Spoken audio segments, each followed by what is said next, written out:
It has been taught to us very, very strongly for the past 300 years or so that Indians are non-violent, tolerant, they don't react to anything, and behind all this, these nice words of non-violence and tolerance, etc., there is that thing that they are cowards. They don't fight. Especially the Hindu as a coward is it was a colonial meme. They were very good at also labeling people. So they divided Hindus into different castes and gave different castes different kinds of appellations. So Oh, these were criminal castes. Yeah, so there were some criminal castes. There were some castes which were studious, for example. Then there were the fighting castes. who were the fighting castes? Those who the Rajputs were seen as the Of fighting course. castes. Yeah. So What were Kayas seen as? Just for curiosity. so they were the scribes, of course. They were the Studious. scribes. And remember, all those who were not the fighting caste, they were cowards basically. Oh, so we were So cowards. yeah. Okay. And the Gurkhas were seen as great fighters, of course, Oh, but right I don't know from if you very I old don't know if you days. know this, but Lee Kuan Yew, of course the founding father of Singapore, has a very very positive opinion of Gurkhas, and I think the reason is this. I'll give a small Yeah. story. My turn to give a story. First time on the podcast.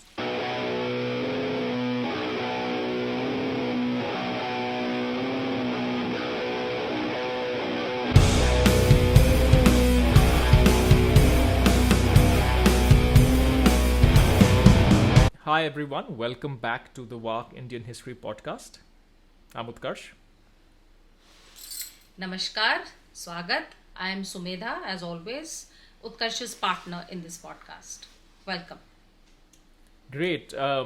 Last time the last time was probably the most controversial episode, at least in the context of Yes. contemporary times. Did you Yeah, get and any? Google definitely thinks so. Oh yes, oh yes.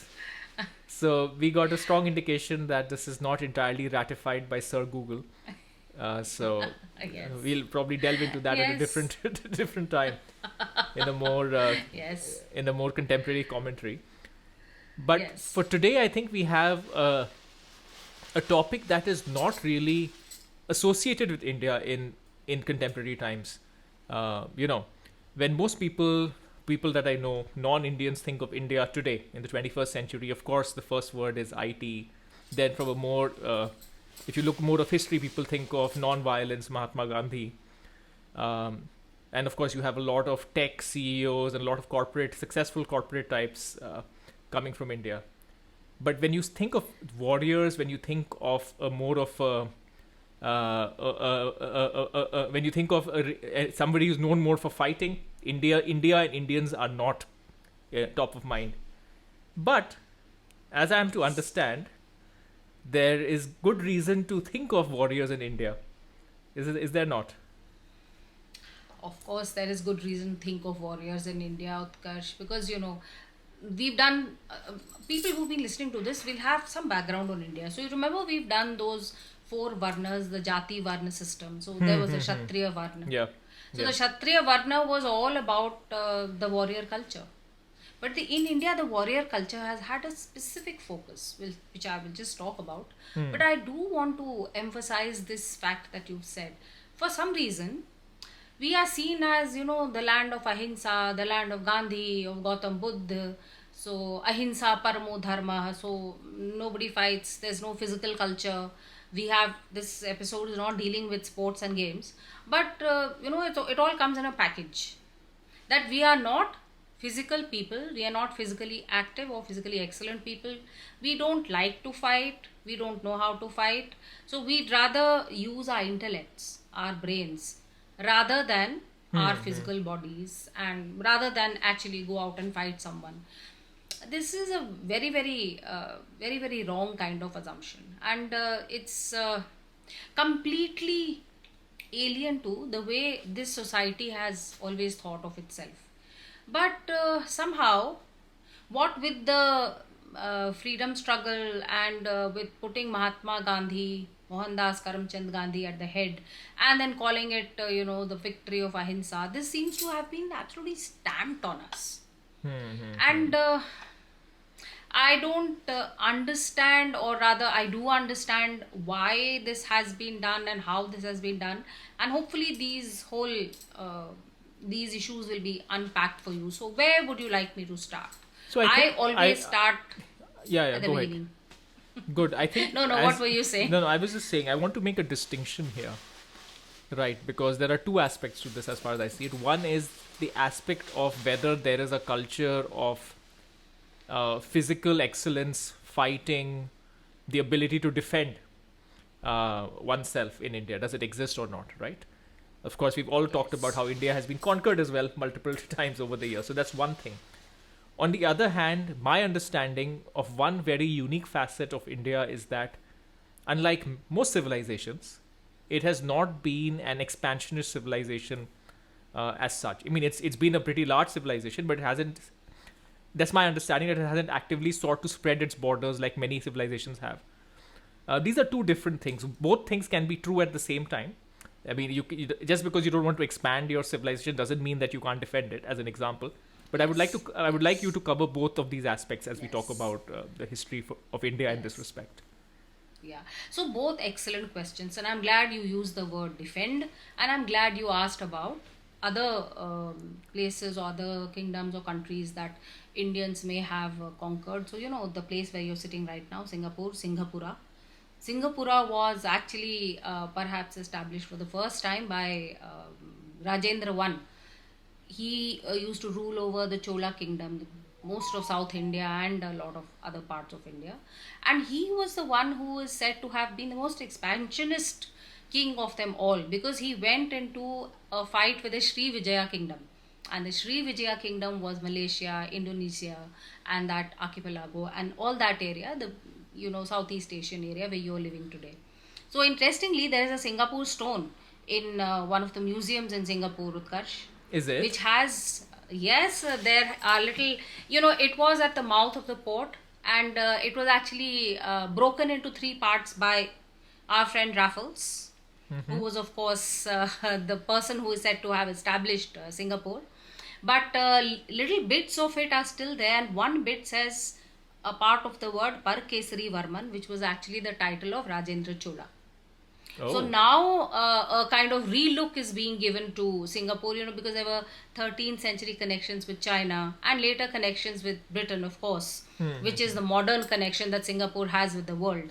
But this Parakesri Varman, Rajendra Chola, of around the early 11th century, this is an interesting example of one of the times when Indian kings have gone out of their way, and this was because of a trade dispute. The Sri Vijaya kingdom was stopping the trade flow of the Cholas, and Indian kings have never tolerated stoppages to their trade flows. I have had occasion to speak to you about the very old Mauryan Seleucid fight, which happened in the north of what was then India, that means in Pakistan and Afghanistan.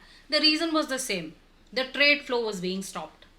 So, but anyway, in general, I think you would not be very wrong, Utkarsh, that India has not had that kind of going out for gold, glory, and God that other civilizations have had, namely the colonizing civilizations.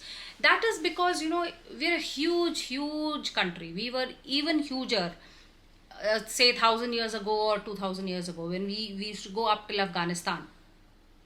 And we have almost everything that we need with us, and it was also exploited, and the resources were used very well, and we did not have that kind of push to go out and expand to other countries and loot from them. So colonization is all about these tiny countries trying to get things that they don't have. We've not had that kind of thing. However, it does not mean that we have never expanded. In fact, now, new inscriptions are coming up in Central Asia. New inscriptions are being found also in China, Persia, and these are inscriptions of Indian, what can I say, expeditions to these places. But on the whole, India has not believed in bringing other kingdoms under its suzerainty in a exploitative and colonized model. You're correct over there. What do you But think what is about the the other? what do you think is the reason for that? Is it just a question of resources being available? Is it a more of a No, metaphysical I think thing? it's, I think it's both. Okay. It's the fact that we are a very large country with almost everything that we need with us. I cannot think of anything that we needed, whether it be material resources, minerals, human resources, climate, weather, rain, soil, trees. There's nothing that we did not need.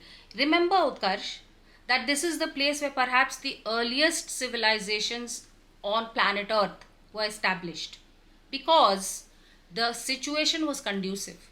There was water, the climate was such that human beings could actually prosper over here, agriculture could prosper over here. So that desperation, that push, that demand for new things is not there. Also, the desire to conquer nature, remember we discussed this last time, Yes, yes. or the time before that, the desire to conquer is not there. The desire to impose yourself on others is not there. So I think it's both these things. But does that mean, if this desire to conquer is not there, does it mean that there's something lacking, that we don't have that warrior culture, for a better lack of a better word? Is that true? I would not say so at all. It has been taught to us very, very strongly for the past 300 years or so that Indians are non-violent, tolerant, they don't react to anything, and behind all this, these nice words of non-violence and tolerance, etc., there is that thing that they are cowards. They don't fight. Especially the Hindu as a coward is it was a colonial meme. They were very good at also labeling people. So they divided Hindus into different castes and gave different castes different kinds of appellations. So these were criminal castes. Yeah, so there were some criminal castes. There were some castes which were studious, for example. Then there were the fighting castes. Who were the fighting castes? The Rajputs were seen as the fighting Of course. castes.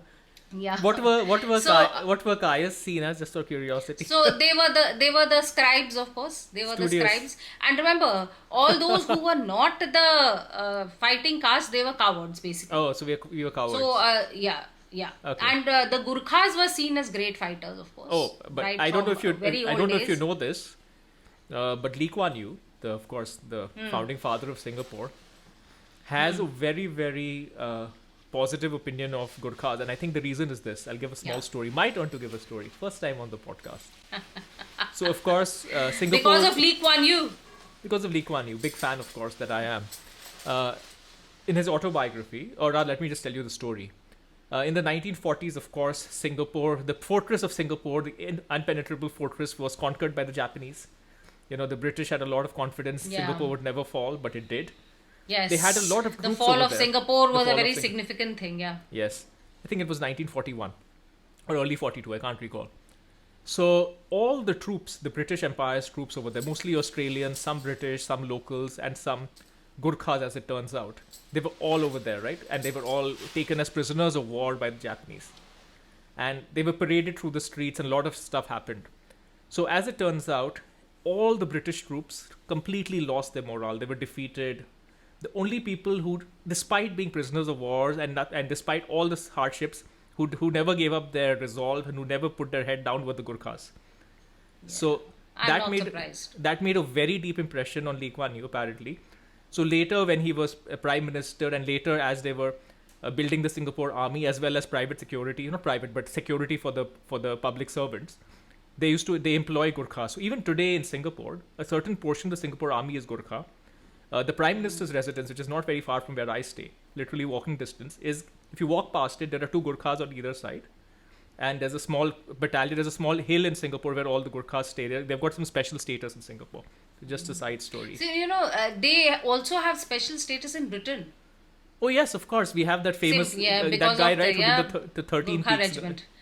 There's 14 peaks. 14 peaks, the guy 14 from peaks? Yeah. who climbed all of them, yeah. Yes. Yeah. So that's a good hook with which to approach this question, because Gurkhas are very much a part of Indic civilization. So where does all this come from? This comes from the fact that in Indic philosophy there seem to be 2 great forces. One of them is Brahma and the other is Shastra. So if you look at the two great things, that is the intellectual force of civilization, that is Brahma, and Shastra is the physical prowess, the warriors, the people who defend the civilization. This is let us say force. This is let us say power. This is raw power. This is a big force and it's called Shastra. And the other is Brahma, which is the great force of intellect, of wisdom, and a metaphysical understanding of society. So these two in Indic society, in also in Hindu society, even in other Indic religions, they are seen as coming together. So think of any murti, Utkarsh, that you are aware of. Any murti. Shiv murti, Ganesh murti, Devi murti. You will see both in their hands. You will see weapons and you will also see symbols of wisdom. What will the symbol of wisdom be? It will either be a lotus. And the weapons of each and every god are different. So maybe you will have a Vajra for Indra, you will have a Dhanush, Tir Dhanush for Lord Ram. So the weapons for all gods are different, but you will see that in the iconography, these two big ideas of Brahma and Shastra, they come together. Today, of course, we want to discuss Shastra. So Shastra comes from a word share. There are a lot of interpretations, but let's put it in one way. These are the people with whom everyone can take refuge. So what is their duty? Their duty is Raksha. That is protection. That is the duty of the Kshatriya. And this protection is to be done via force.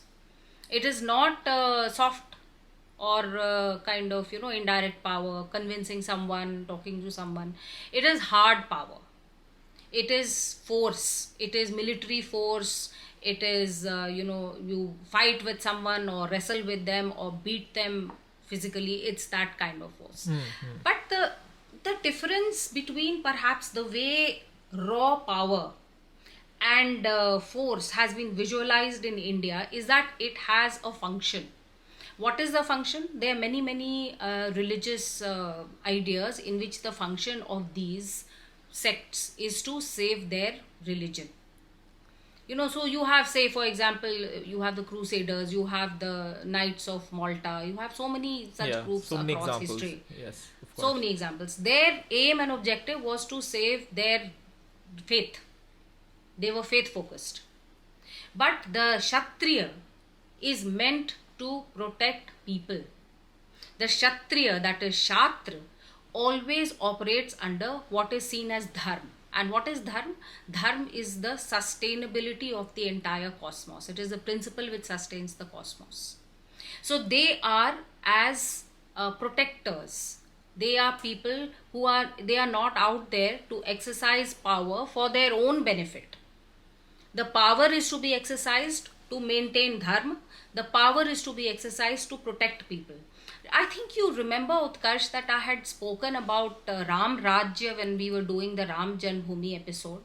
And I had talked about how the king is thought of in Hindu thought and in Indic thought. So what was that? The king, what was the first function of the king? It was protection, Rakshan and Palan. So this Rakshan, because then kings are the protectors, kings are the Kshatriyas. They have to do Rakshan and Palan, and I don't know if you remember the third one, it was called Yoga Kshem. So these Kshatriyas, these people who exercise force, are there to do Yoga Kshem. And Yoga Kshem is whatever resources you have, wherever you have reached, whatever level of prosperity you are on, it is maintained and protected by the king and the Kshatriyas. I want to ask a question that maybe slightly esoteric. When you said that the purpose or the purpose of Dharma is to sustain the cosmos, right? And then you also talk about the Dharma of the warriors and the king being to protect the people. There are two ways I can look at it, right? One is when you think of the cosmos, you think of everything, nature included. The other way to look at it is that nature is a pretty, for lack of a better word, wild, unforgiving place, right? And the veneer of civilization is what gives people a certain quality of life. right? Because if you look at nature, it's literally dog eat dog, right? It's not some happy birds and bees dancing on flowers. It's not that. So what really, True. what is the nuance here in terms of the role of the Kshatriya? How do you think of cost? Yes, so that's such a good question, Utkarsh. I mean, if I had asked you and tutored you, you couldn't have asked me a better question to lead into the whole metaphysics of the way. Yes. Okay, this The was not whole planned. metaphysics. Yes, it was not planned, but it's amazing. I mean, he just asked just the question which was needed for my answer. And Okay. you've talked about nature. There is force in nature. There is cruelty in nature. There is a lot of ungovernability in nature. So remember those three things we have again discussed in different contexts. We discussed Tam, Raj and Sat. The three forces of being Tamasic, Rajasic and Sattvic. Yes, yes. So, Tam is that which is there in the wish. What is wish? Wish is everything, all the people, nature, everything. The nature of the larger community which includes not just humans but also other living beings, that has a great proportion of Tam. That has a great proportion of not actually always functioning up to the way it should for its own self-realization. So how is this to be controlled?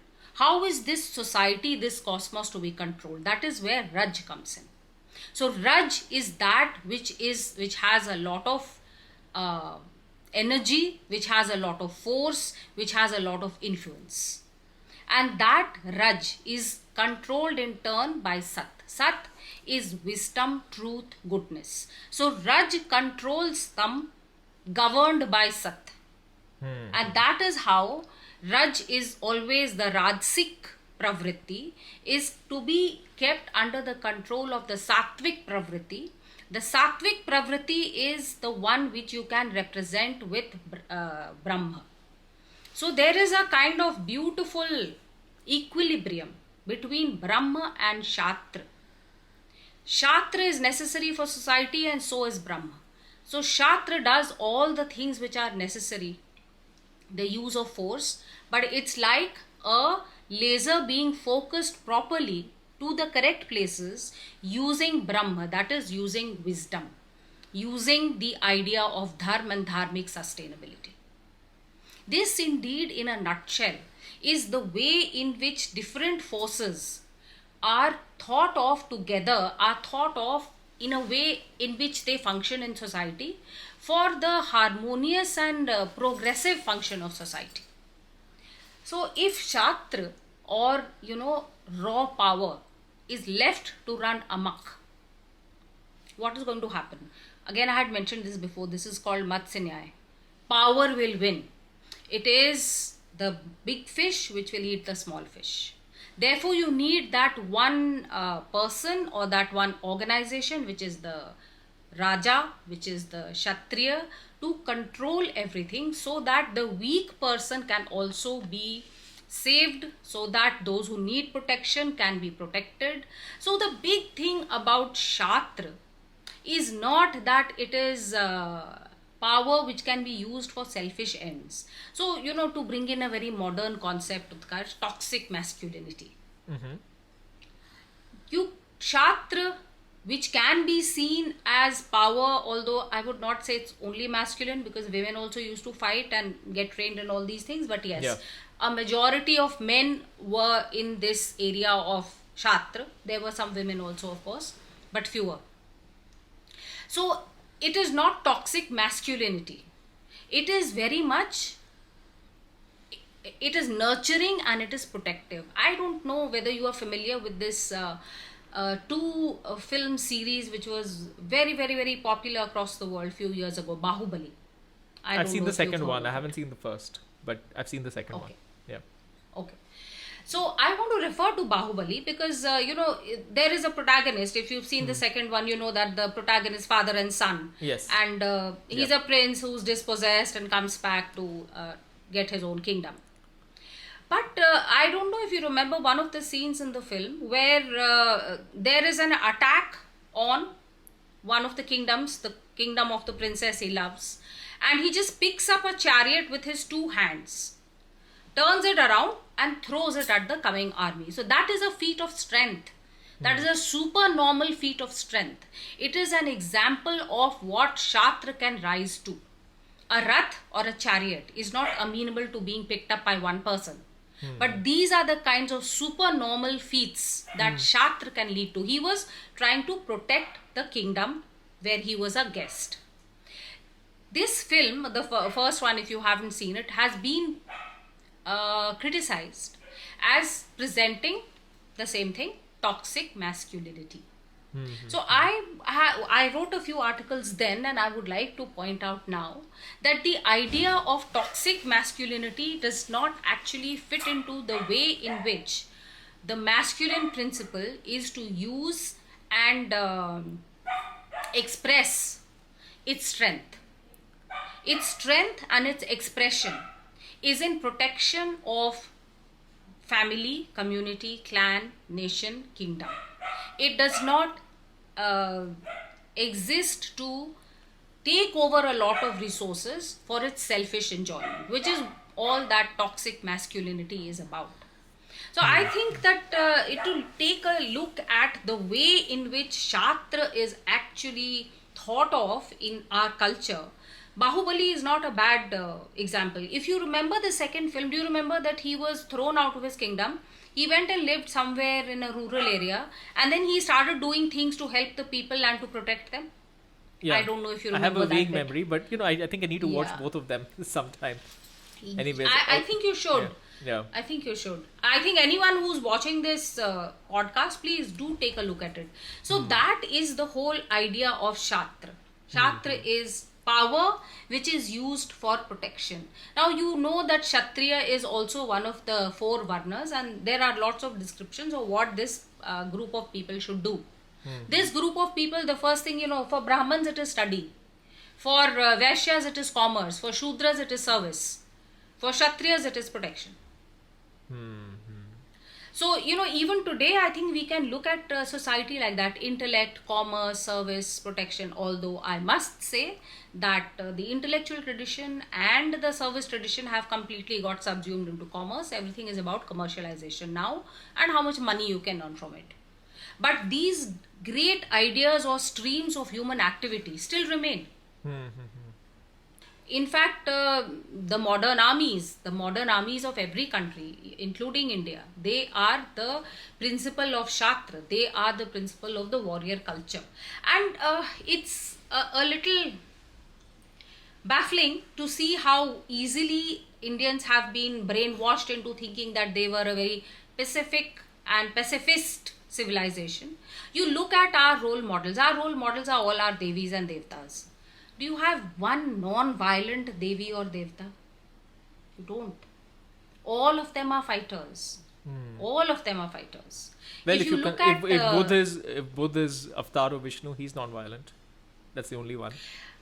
see, that's the interesting part is that Gautam Buddha was not a person who advocated blind non-violence. The Jains have this very strong tradition of non-violence. Yes, There's no doubt yes, about that. yes. But Gautam Buddha did not actually, talk about this kind of blind non-violence. In fact, if you look at some of his sermons, the Vajjis and the Lichavis, again, I've mentioned them before, they used to come to him for advice. And what am I saying? I mean, warrior monks is a big part of the culture. Right. Yes, I just Right. remembered. Yeah. So, and the Lichavis came to him for advice about how should we maintain our kingdom. And he gave 7 pieces of advice. One of them was fight. Protect yourself. So he was not some kind of blind, non-violent person. And in fact, his way of looking at violence was the same as the Indic way of looking at violence. It's not desirable. But at a certain point of time, when to uphold Dharma and to stop injustice from happening for the protection of people, when it is needed, you must pick it up. Yes. In fact, this is what Indians have mostly forgotten. There is something called Shatru Bodh. You should know who are your enemies and what you need to do against them. Indians have this very beautiful feeling, nobody in the world is our enemy. It's not true. No, So that's very today is naive. not the day of, Yeah. yeah, it's very naive. Today is not the day where you and I pick up swords and go and fight Utkarsh as in actual swords. But what we are doing here is actually, it's the fight of the narrative. We are trying to reclaim a narrative, and this is as much a fight as any other sword fight. Today's day, we don't fight with weapons normally. Of course, when armies are fighting, they fight with all kinds of weapons and they are being Yeah. developed to the nth degree. But what we are doing is also we realize that there is some narrative which is against us, which does not present our true picture. So we have to have Yeah, a Shatru just bodh. We read The have to Economist. understand. I was going to say. Or the New York Yes, Times. indeed. Just read that, and you'll know that you need a Shatru bodh, and therefore you need to fight. There are a few very wonderful myths. You mentioned them in passing in the beginning. So can I just pick them up? Oh, absolutely. Oh, please. One of them, of course, is Shri Mohandas Karamchand Gandhi. दे दी हमें आज़ादी बिना खड्ग बिना ढाल साबरमती के संत तूने कर दिया कमाल. I don't know if you've heard this song. It's a very old song, 80, 90 years old maybe. I used to hear a lot of it while growing up. I don't know whether you've heard it. But this has brainwashed a whole generation, 2 generations, 3 generations of people into thinking that this Sabarmati ke Sant, Gandhi, achieved independence for India without any violence. Therefore, non-violence. Huh? If I can say something, I've been reading a book by, I think you know him, right? Sanjeev Sanyal, about the revolutionaries. Revolutionaries. Yes. Yes. And it has just given me a much Utkarsh, more what's the comprehensive... matter today? You're reading my mind. What's the matter today? The second time you've read my mind. I was just about to mention that book. Okay, go ahead. Yes. People, this is again not planned. This is totally unplanned. Yeah. No, anyway, I'll say one Yes. thing and then you can go ahead. Basically what I understood is the conventional, we did non-violence, we did this, that led to freedom, which is taught to us in history books, at least in India, is a very, very simplified, in fact, I would say to the point, a propagandized way of presenting the freedom struggle. Absolutely. My personal impression was there were few things. There's, of course, it was there, but there was actual threat of violence which could lead to a lot of trouble. And then, of course, there were overall geopolitical realities, economic realities of the colonizers as well. I think all of these things combined.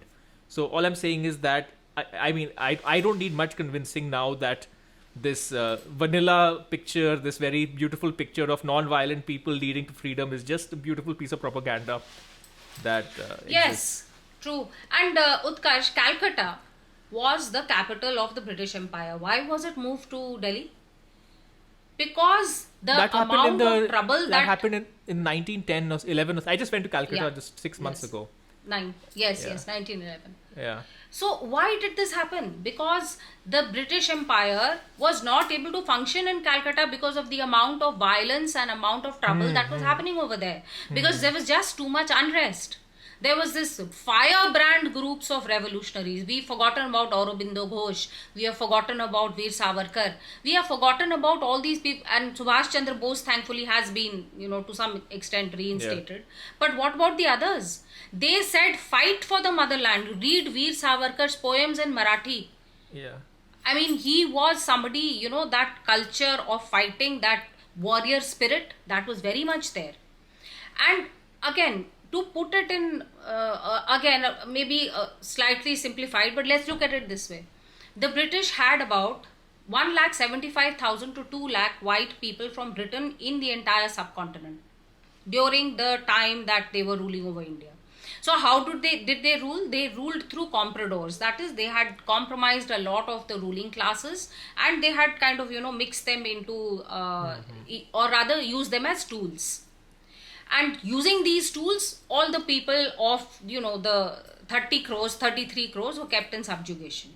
But what happened in the 30s and 40s? The people who were in subjugation decided that they would not be subjugated any longer. What happened? The naval mutiny. Yes. When the British realized that the British Army and Navy, which had a lot of Indian people, all the officers were all white and British, they realized that they could not control people who were going to rise up in arms against them. The naval mutiny was a very, very, it was an inflection point. They realized that they could not control this place. So this is a myth. Revolutionaries by Sanjeev Sanyal is an excellent book. I believe a few people are making films on Veer Savarkar, so please watch those films also. And you know, again, there are also popular culture books which have come up on this time of history, and some of them do present better picture. There is a book called Smoke and Ashes. In fact, there is a series. It's a kind of police procedural set in the 1920s by Abir Mukherjee. It'll give you a very good picture of the way the British police was fighting with these violent trends in the Indian subcontinent. Okay. So, to say that India's independence came through ahimsa is a lie. There's no other way of putting it. It's a lie. Now the other thing, you know, there's this other very lionized person who's called Ashoka. Can I just add one thing? I just yes.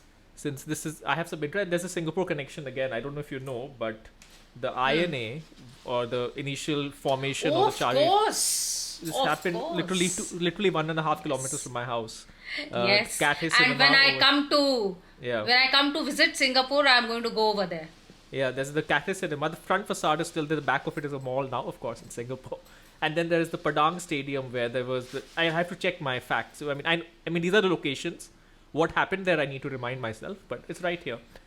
No, I also think there's another. I believe some divisions were also there. Some divisions of the INA were posted in Singapore. Absolutely. Especially during the Japanese occupation. Yes, and I also believe that Singapore was the only location where Rash Bihari Bose's he had planned a coup de grace of sorts, right, in the 1910s.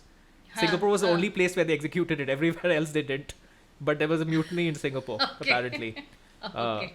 So that was another interesting. I picked it up from the book, actually, if I remember correctly, from the. So all these people are people to whom we should devote entire podcast. Rash Bihari Bose, Aurobindo Ghosh, Veer Savarkar, and we will do it at some time, definitely.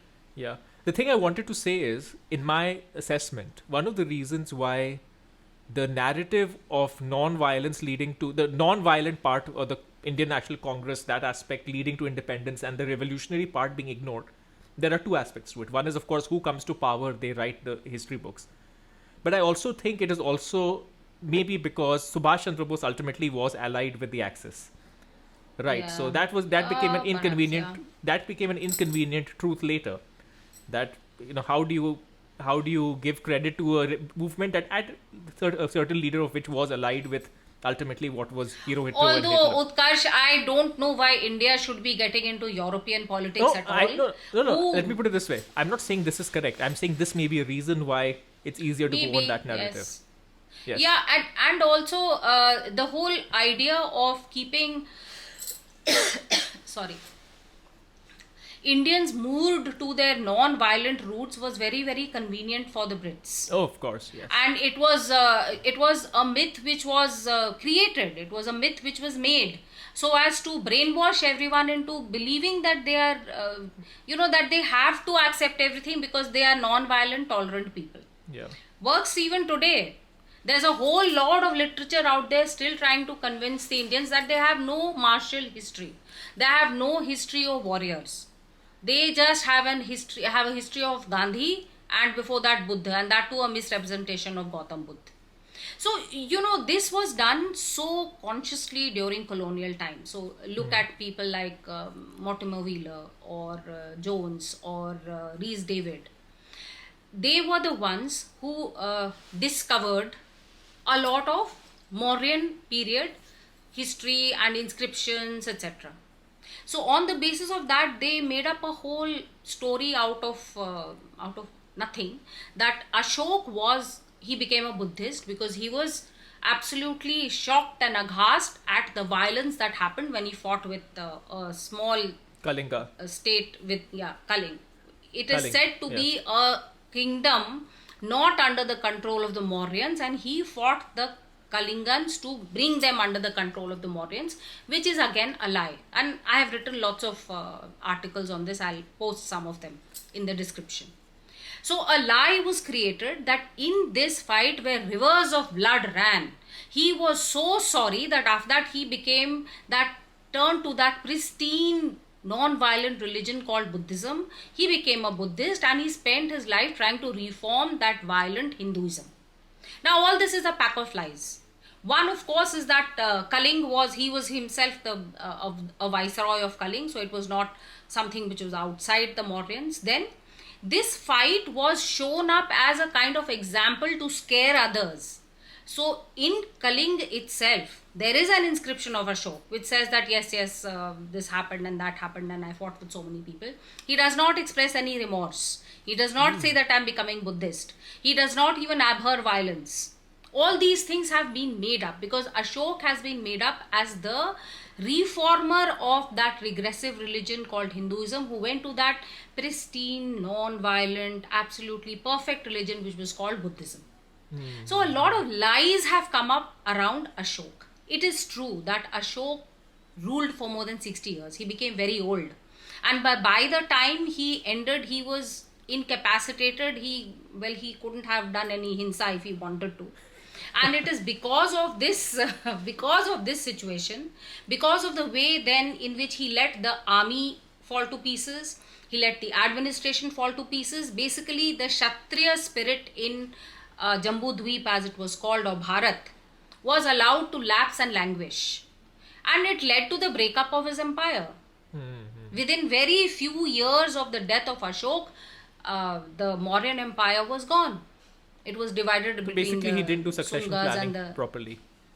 No succession planning. And Utkarsh, coming to the topic of today's podcast, the Kshatriya spirit was allowed to die. The idea of protection, nurturing, yogakshem, palan, everything that a Kshatriya is supposed to do, that was allowed to die. So certain myths have been pushed down our throats. We are, of course, militating against all these myths, and look at some of the greatest techniques of fighting.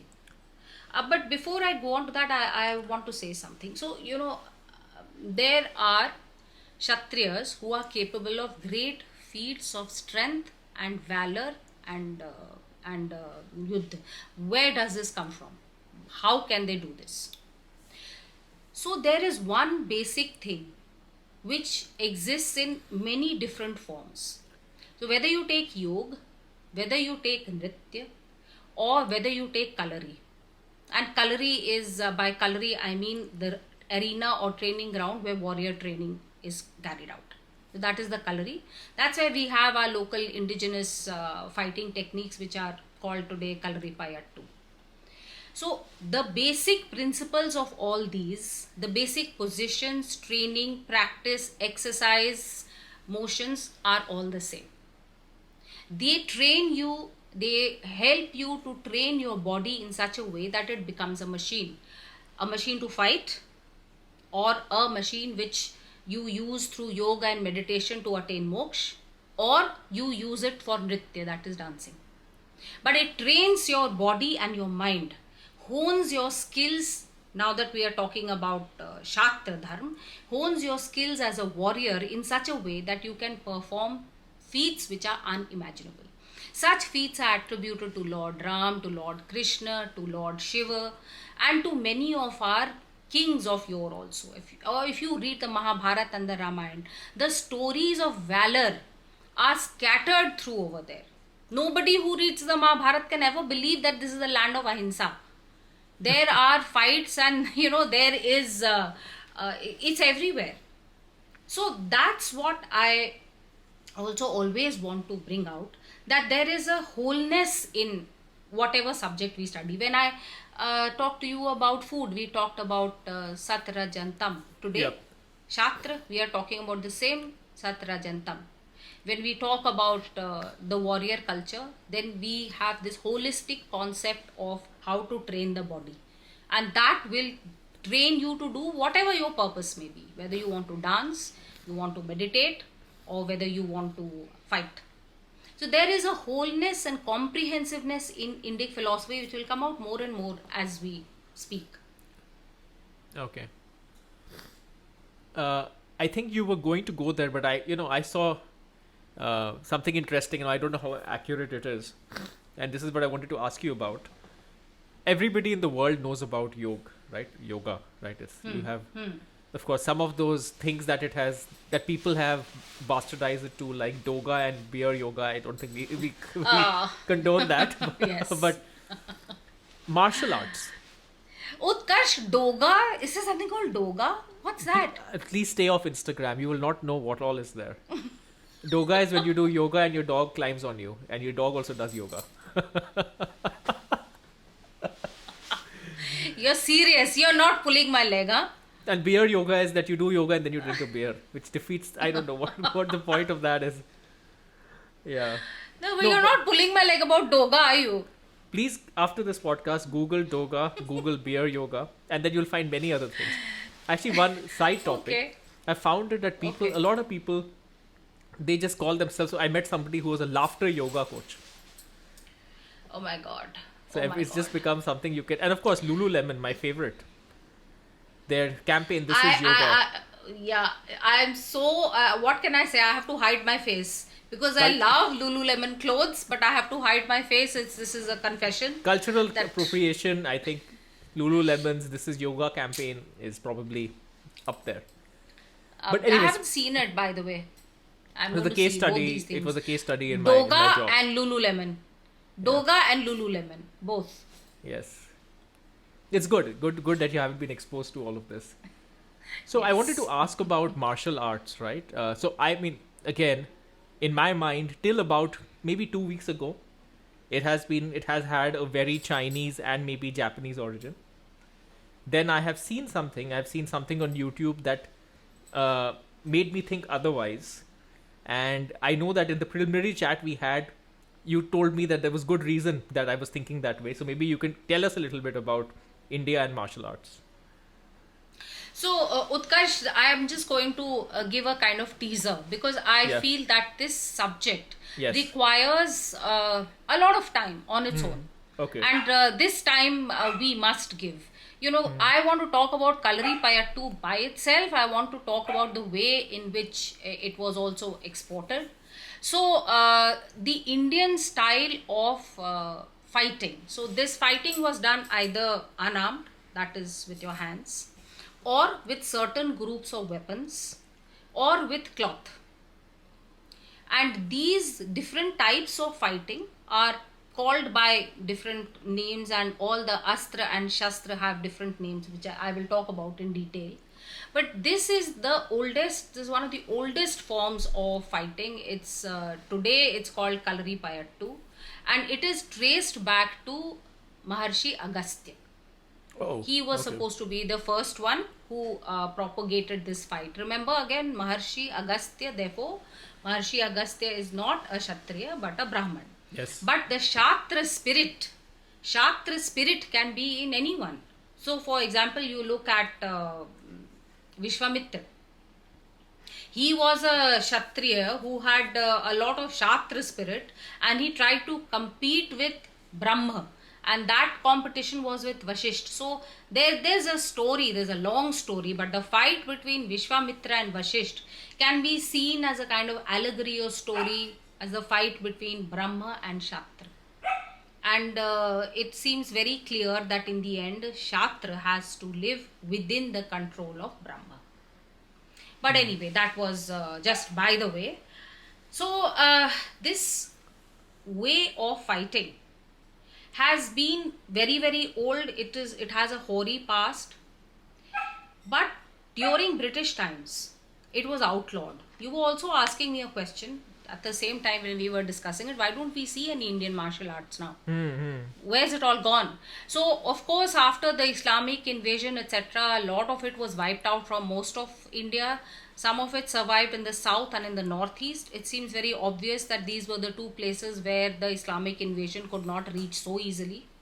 But during British times, because this was used against the British, especially South Indian kings, their bodyguards and their army, had a lot of these people trained in the art of Kalaripayattu, as called by different names. So the British outlawed it. Therefore, you do not see, and the Kalaris which remained went underground. They had to hide Hmm. because they were banned and outlawed. So it's with a lot of difficulty that Kalari Payattu has again been discovered, and it is being kind of re-established in the past 30, 40, 50 years maybe. Before that, it had an existence. Obviously, it was not dead, but it was a kind of subterranean existence. Now, this has gone to many different parts of the world. It is supposed to be the monk Bodhi Dharma, who was actually a prince of the Pallav dynasty in the 5th or the 6th century, who went to China and he met with King Wu over there. And King Wu did not like him, so he left the kingdom and he established a kind of monastery outside the kingdom. And that is what is the basis of Shaolin. And it is from there that it has gone to Japan. So you see, in the place of origin, it is more or less dead. But it was kept alive because of the way it was exported to China with Bodhi Dharma. And we'll have a very interesting... I have many questions, Bodhi but Dharma, I'll definitely. reserve them for when we talk about Bodhi Dharma in detail. Yeah. Yes. So, Shaolin, then a lot of Chinese martial art, then Japanese, not just Japanese martial arts, but the Japanese samurai. The Japanese samurai were heavily influenced by the Indian Kshatriya and Rajput traditions. How? How was So it? if How you was it see- linked together? Buddhism, Oh, via Buddhism. So Okay. it's because the link between India and Japan was slightly sometimes direct, but a lot through China, because of course you will know that China has really influenced Japan. So it was via China. So the ideas of Rajput Dharma, of Kshatriya Dharma, a Yeah. lot of it, samurais were influenced by a lot of that, translated of course into their own culture. Yeah. So some of the things which we have forgotten today still live. Of course, we do no longer have samurais, and martial arts today is, well, it's Yeah. mostly rather than any of the other traditional things I'll think about. But I did mention a word here which I think I should. Do we have time? We have to wrap up a little early today. So how much time do we I have? think we have about 5 minutes. Yes. Okay, so we'll just end. I would just want to say one thing. So I just said Rajputs. So who are the Rajputs?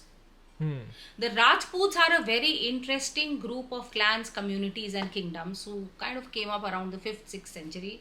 There are different stories about how they came up, and they belong to many different occupations or jatis. Some of them could have been agriculturists, some of them were laborers, some of them were many different things. But all of them came together because of what? Shastra, the spirit of Shastra. So these were the people who came together because they were impelled by the spirit of Shastra, of fighting to protect. They established kingdoms, they established reigns, they called themselves Rajputs, which is obviously son of a king. And this was kingship, this was Kshatriya Dharma, this was protection.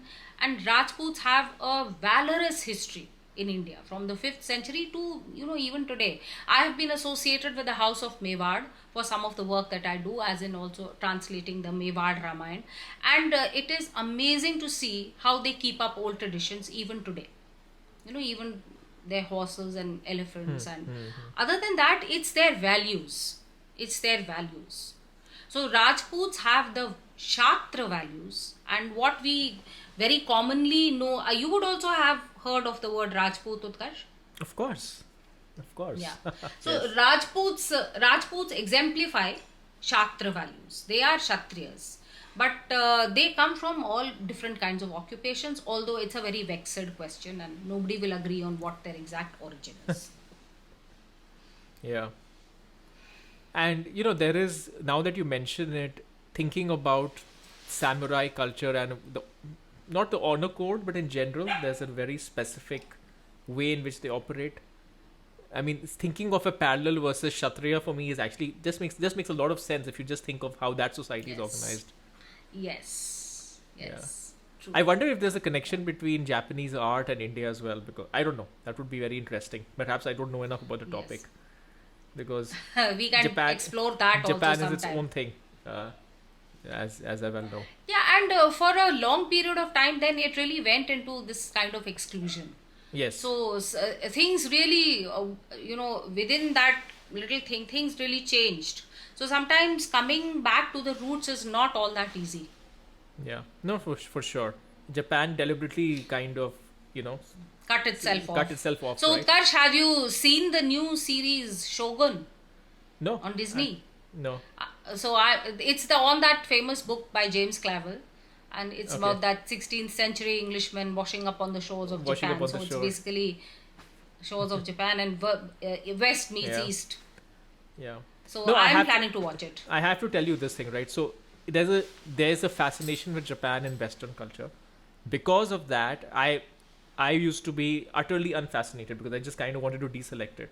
But having spent as much time as I have spent in Japan, right, working on it for like what 5 6 years, spending half the year there sometimes in a couple of years, it is a fascinating culture. There's no getting by it. It is something else. Yes. So and it's very opposite to India, and it's very interesting why Indians tend to find Japan fascinating as well and tend to do rather well in Japan career-wise, honestly, despite the fact that it's very opposite in certain ways and yet connected in certain ways. We can talk about that at some Yes, future date. in fact, we must. Yes, we must. Because I'd like to know why it is opposite. There's so many things that I feel are the same. So that's a very interesting area of exploration. Yes. Perfect. So I think for today, because today is more of a faster episode, or we have a little bit Yes. less time to shoot, so we're going to end it over But we here. will do, think Yes. of this as our Shastra series. Like we have our STEM series. This is our Shastra series. And next time we'll tell you more about Bodhi Dharma and more about Kalari Payattu and training. And yeah. And then, there's so much more. We haven't even touched Indian army formations. So maybe we'll do a third one on that. Definitely. Looking forward to it. Yes. Okay. Thank you. See you next time. See you next time.